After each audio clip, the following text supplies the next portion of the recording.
Alright, bro. So today I'm going to teach you exactly how to eat to maximize performance in the gym, um, maybe even in the bedroom. Um, just in general, be as healthy as you can be. And I can guarantee you, look, if you live in America right now, you are definitely not as healthy as you could be. Because most of you watching this are average, right? So you probably don't have great results and your diet probably isn't that good. So you could really benefit from this video where I just tell you a bunch of things and like you just register if that's for you or not. What do I know? I'm a nutrition coach and I have a little bit of muscle, so that's my credentials. Anyway, first things first. Um, there's a lot of foods that just suck. Okay, like soy. Soy is terrible because soy products basically soy is a xenoestrogen.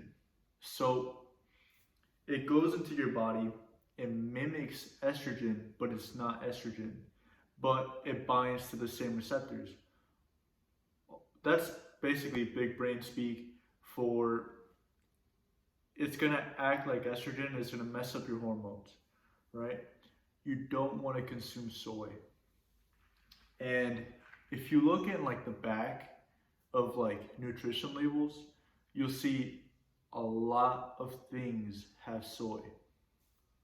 So soy, it's definitely a big thing to cut out. I know for me, it was like I used to know soy was bad. I've always known soy is bad, but it's like soy sauce. I always really like soy sauce. There's actually no soy teriyaki sauce that I found. So there's ways to get around soy. So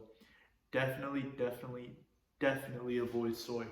If you're a female, you might think, okay, maybe it's not that bad for me because I'm a female. Maybe like estrogen, like might be good for me. No, it's not actually estrogen. It's a xenoestrogen, and this is gonna mess up your hormones either way. So you don't want soy products. Next thing is seed oils. And by the way, we're gonna start with like the things that you should avoid because it's a lot easier to start there, and then from there I can tell you, okay, now that you know what not to eat, here's what you can eat. It's a lot simpler to start with like what to avoid first. So next thing to avoid is seed oils.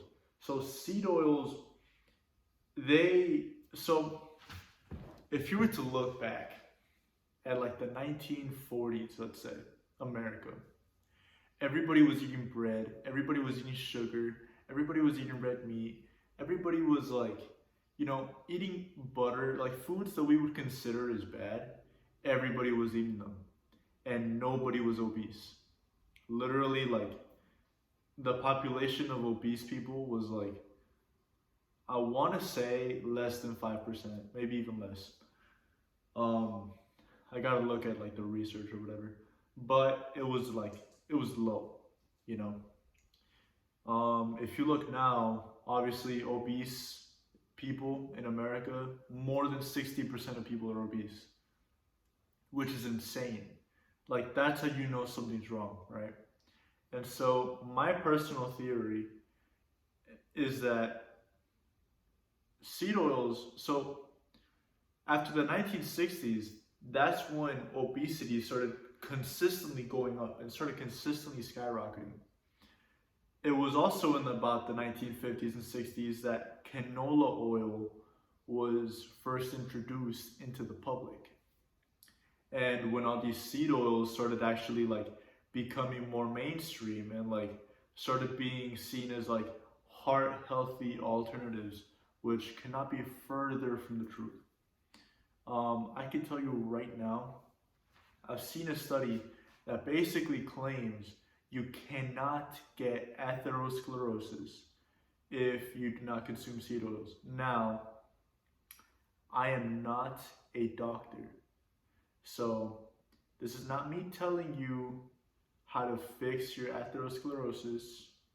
This is not me telling you how to reverse any diseases or anything.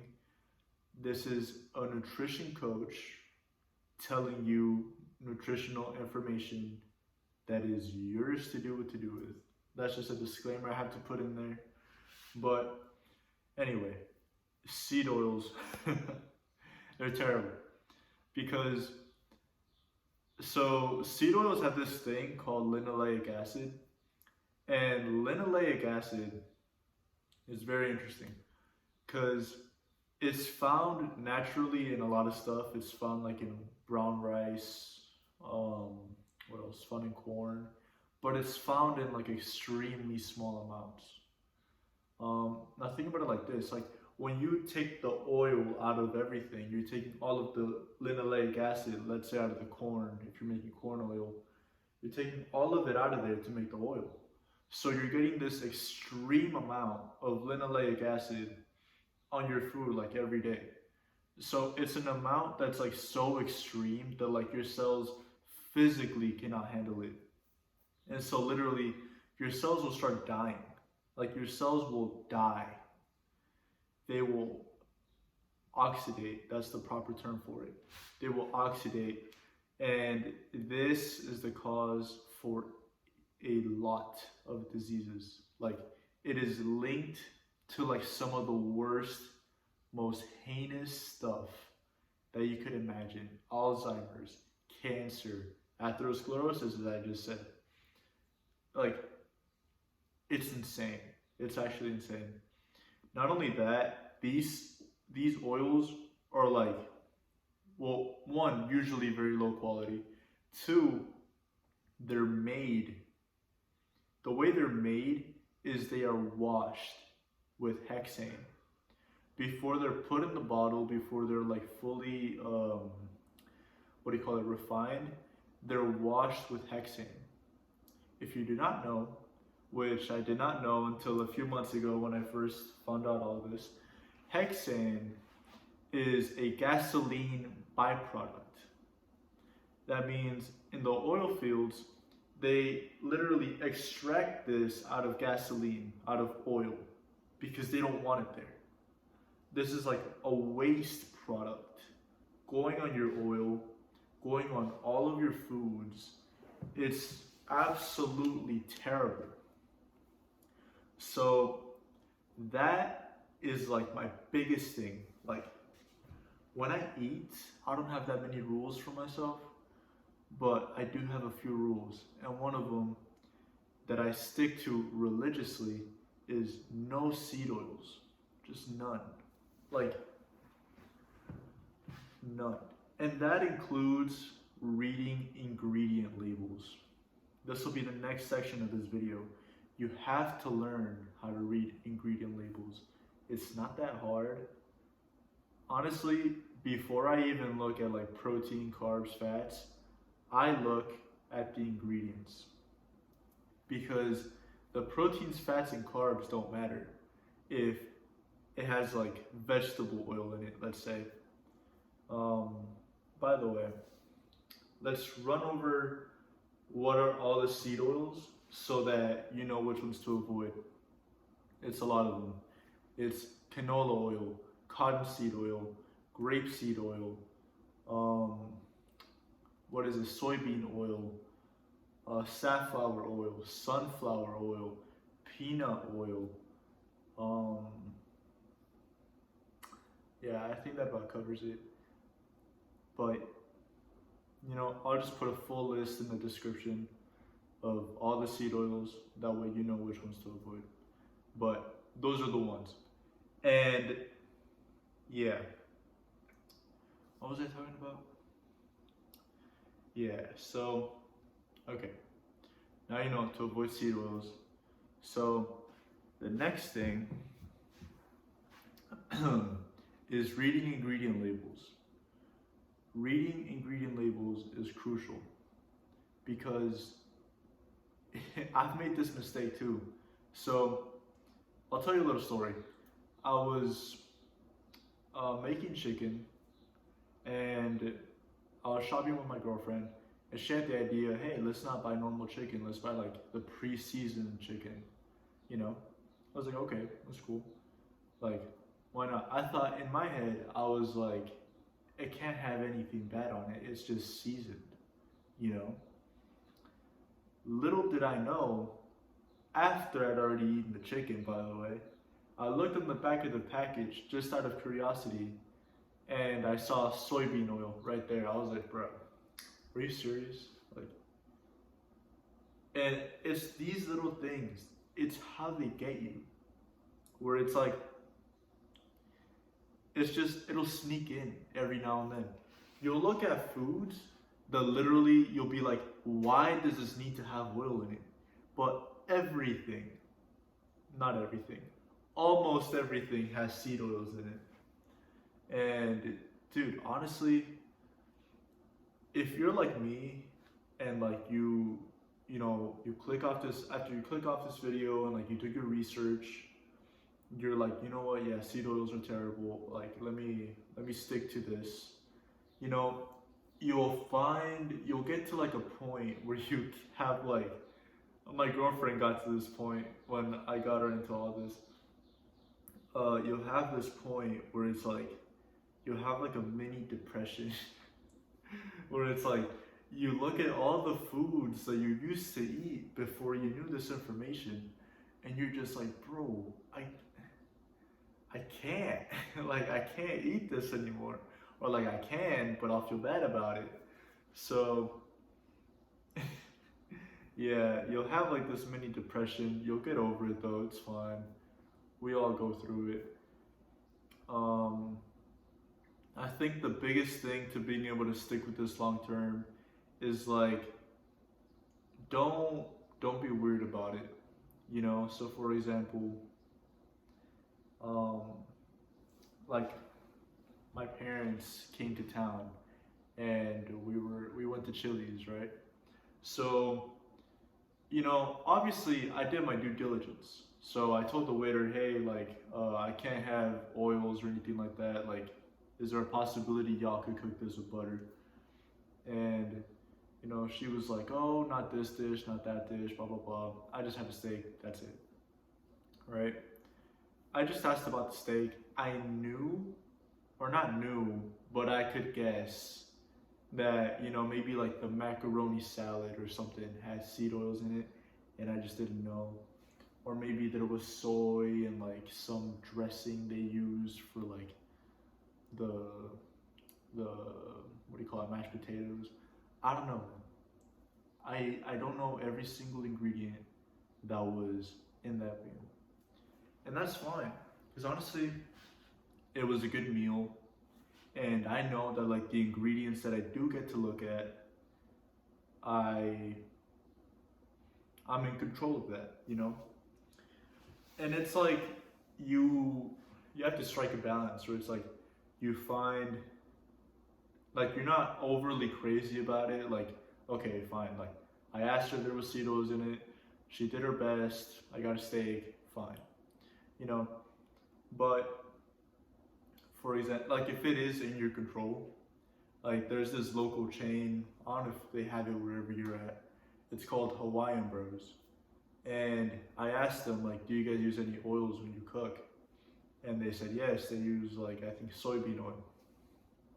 But they told me they had this one dish, only one, that doesn't use any oils. And so I just ate this dish. Didn't put any sauce on it because of the sauces had soy. I didn't put anything on it, I just ate it. And it was fine. And it's like, you know, if I have the choice, I will avoid seed oils. That's the big thing. You want to avoid seed oils whenever you can. You know, seed oil, soy. Let's see, I'll give you one more thing to avoid, and then after that we'll get into what to eat. So one more thing to avoid is food colorings. Specifically, the ones that say, for example, yellow 5, red 40, blue 5, stuff like that. You want to avoid that. I'm forgetting exactly the science. I just know they're basically horrible for your digestion. They're like terrible, and I just know they're not good. Honestly, they're a bit low on my priority list. As you can probably tell, my priority of things to avoid is seed oils and soy at the top, and then at the very bottom is like all this minor stuff like sucralose, stevia, stuff like that. You know, where it's like, yes, it is bad for you. Yes, you should eat it. But is it going to kill you? No. However, I will make this final point about seed oils and then we'll move on. Is that seed oils, the linoleic acid in seed oils, gets stored as fat, you know? So, picture this with me. You eat a meal, has soybean oil in it. Soybean oil, by the way, has the highest concentration of linoleic acid out of all the seed oils. So you eat a meal with soybean oil, right? You store that meal as fat, or however, but you store it as fat. That fat, that linoleic acid stored as fat, stays in your body for 8 years. I'm 21 right now. That means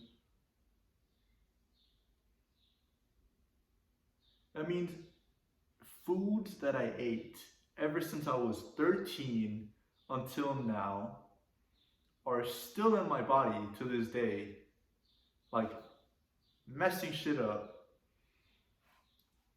Because I was like a 13-year-old, I didn't know anything. And I was just like sprinkling canola oil on like all my food or whatever. I wasn't doing that, but you know, it's like when you're 13, like who cares, right? So that's like the main thing that gets me to avoid seed oils, no matter the temptations, no matter everything. It's like, I know if I cheat, that's an 8-year setback that doesn't need to be there. So anyway, let's talk about what to eat, right? Diet information generally is very like confusing. Like there's keto, there's paleo, there's a bunch of stuff. And people will tell you, everyone tells you their diet is the best diet. I'm going to give you some general guidelines. And this will be very simple, very applicable, and it should be affordable, right? The first thing is that, hands down, the best food you can eat as a human is fruits, in my opinion, right? Because plants don't want to be eaten, right? So if you look at spinach or kale, right? I'm not saying not to eat that. You can if you want to. But spinach and kale, oats, these sort of like plant-based foods have a lot of phytic acid and oxalase. That's big brain stuff. That's big brain speech for stuff that harms your digestion. It makes it so that you can't digest things very well, and it makes it so that some of the nutrients pass by. Some of the nutrients don't get absorbed as they should, right? So you're not getting everything out of your food as you should, you know? Now, granted, I would rather you eat oatmeal as opposed to like cooking with canola oil, you know? Obviously. However, if you can avoid it, avoid it. But I told you this would be about what to eat, right? So if the plant doesn't want you to eat it, what do you eat? Well, the plant makes a very colorful food called fruits, right? And fruits, in my opinion, are very colorful for this reason, is that your plant wants to draw your attention to this edible substance that is good for you, you know? And that it wants you to call your attention to the fruit and away from itself. It makes a lot of sense. And fruits are actually very good. They're very good sources of like a lot of micronutrients.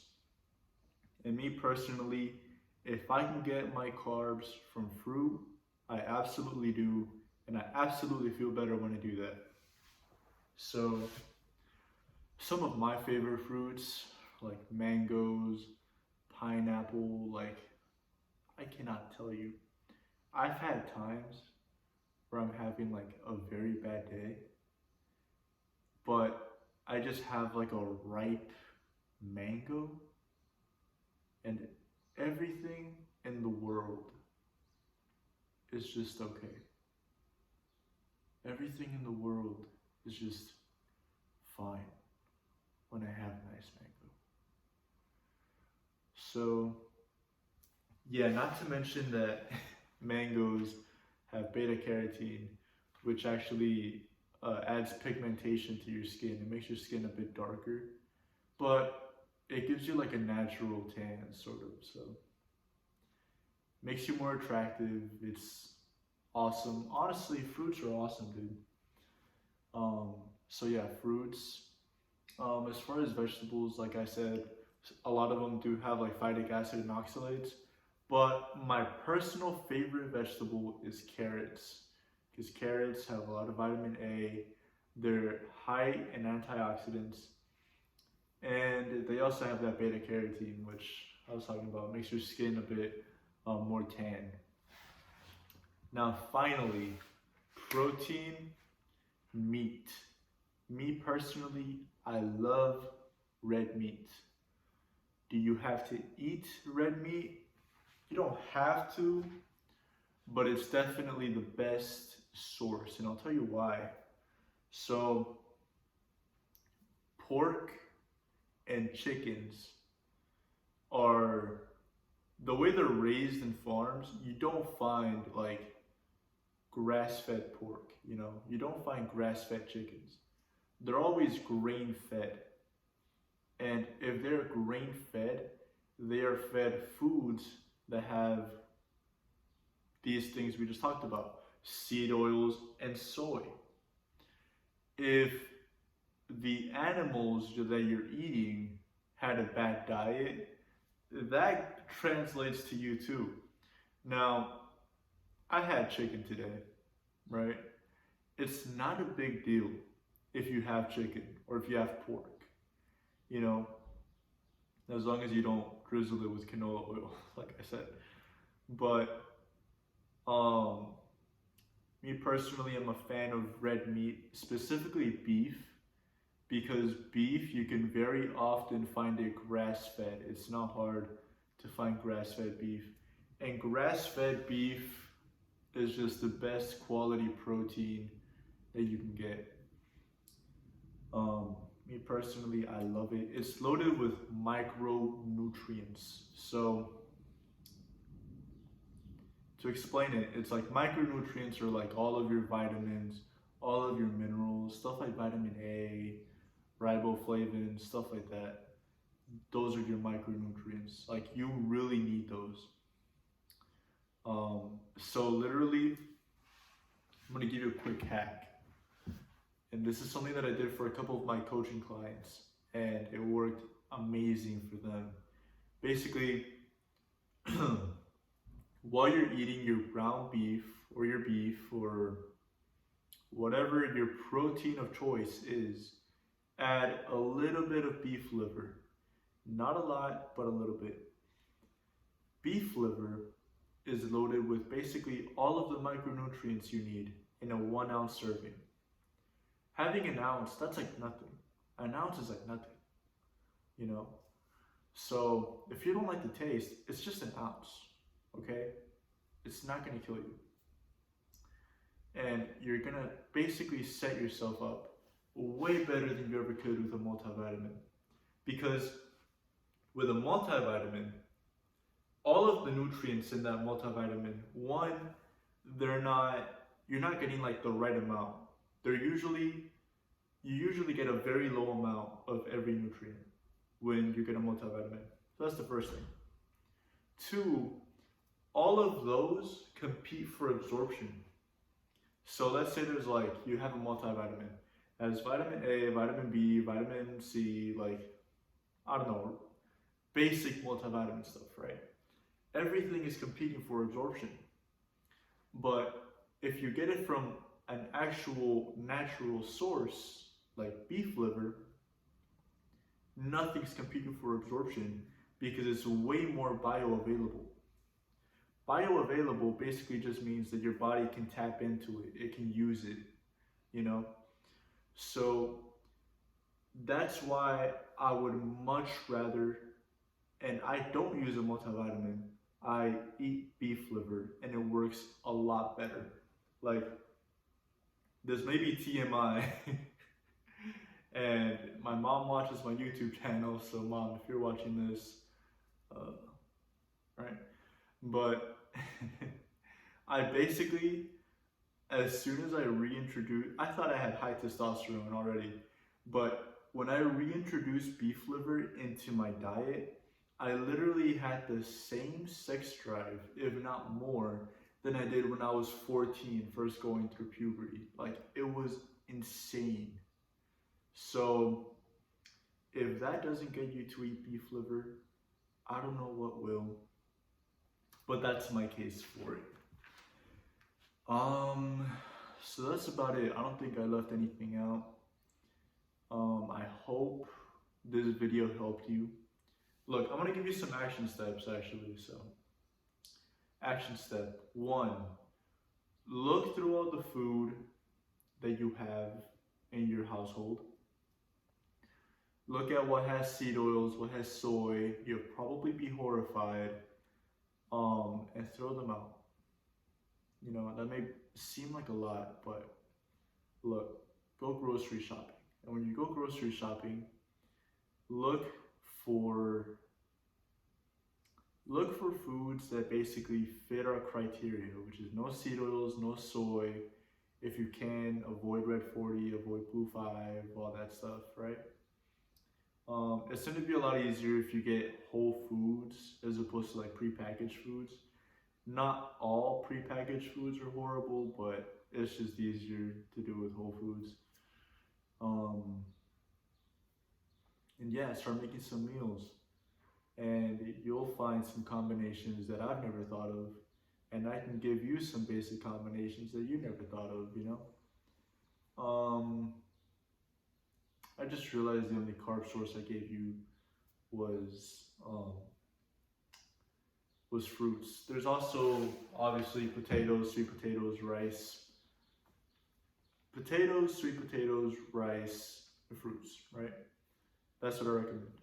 As far as fats, cook with butter. If you're lactose intolerant, use beef tallow. That's what I would recommend. So I hope you enjoyed this video. I hope it helped you out. If you have any questions, let me know in the comments below. If you need more help with this, send me a DM on Instagram, or I am a nutrition coach, so you can just hire me. I'll work with you one-on-one. And no, I'm not going to turn your whole lifestyle around in one day. It's going to be slow and gradual, so you don't have to worry about me, like, I don't know, turning your whole life around. I'm not going to do that. So I hope you enjoyed this video. Subscribe, like, share. That's it. Bye.